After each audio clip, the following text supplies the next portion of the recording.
The fraud and misspending investigation at Kaiser High School ended without anyone being charged. But now the very people involved in that case are in the middle of an education shakeup. We were the first to tell you last night that the Kaiser case involving Principal John Sosa was referred by the Department of Education to the Attorney General, who ultimately declined to file charges. Tonight, always investigating, Gina Mangieri is sorting out the connections between that case and the superintendent's future. Gina?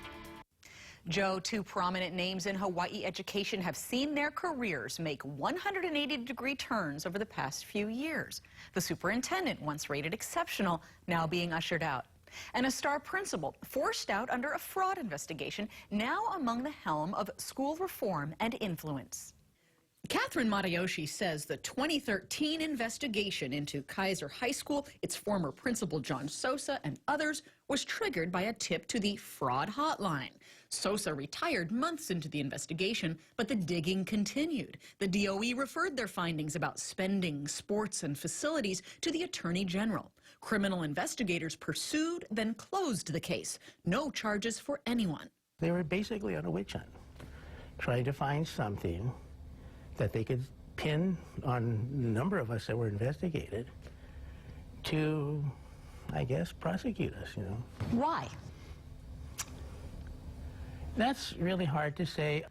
The leadership felt that I was in some way causing them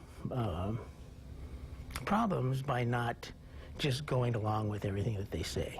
He says he was vocal with concerns about the Race to the Top rollout and the teacher evaluation system. Is there a connection between Mr. Sosa questioning the Department of the Direction years ago and then finding himself at the center of an investigation? No, absolutely not. I don't remember ever hearing from Mr. Sosa on it myself, so I don't believe that these matters are related in terms of any kind of retaliation. Many of those taking issue with how Matayoshi runs the department teamed up to create the Education Institute of Hawaii, a school reform think tank. Sosa is its executive director. UH Law professor Randy Roth and retired principal Daryl Galera are also founders who publicized dissatisfaction with Matayoshi's administration in a 2014 principals survey. The governor's wife, Dawn Ige, has spoken at an institute event. Galera is now on the Board of Education and a school blueprint team appointed to both by Governor Ige, who Matayoshi says told her education needed to go in a different direction. Then the board opted not to renew her contract and now cites a school achievement gap.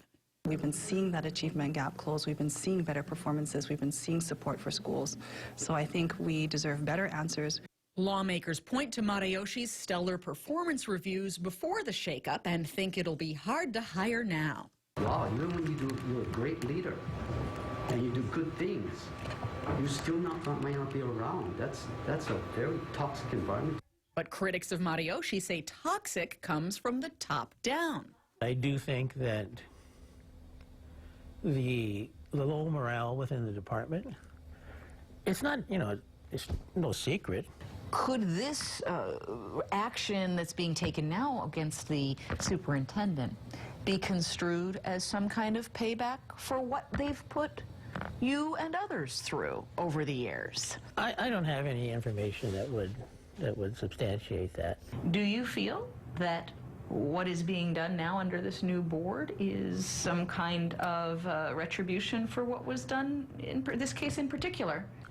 You know, I couldn't speak to that. I know that one of the really hard things about this job is that you have to make unpopular decisions. Much of the discord stems from the approach to discipline under Matayoshi. As of the start of the year, there were 32 employees on either department-directed leave or leave without pay, a number that's actually gone down under board scrutiny, but now many others just stay working while being investigated, and the DOE can't tell me how many. There's nothing proven against these people, but it's the suspicion, and it just tears apart a person's reputation. To those who might feel dragged through the mud or felt like their reputations were tarnished only to, in the end, not be charged and lost a career over it. Can anything change in the DOE procedure to prevent that? Well, you know, all of the information that we receive, any report that we have, is provided to the individual to the extent they would like to release it to clear their name, I think that would be their choice. Those that are responsible for initiating the investigation should at least have the decency to close it with a letter or a comment that says, you know, investigated, nothing was found, or an apology even. Since 2013, the fraud hotline has gotten 362 calls. 79 of them were substantiated, 200 were not. And the DOE tells me that despite several recent school theft and fraud convictions, no notable criminal cases came from the line. Gina Mangieri, KHON 2 News.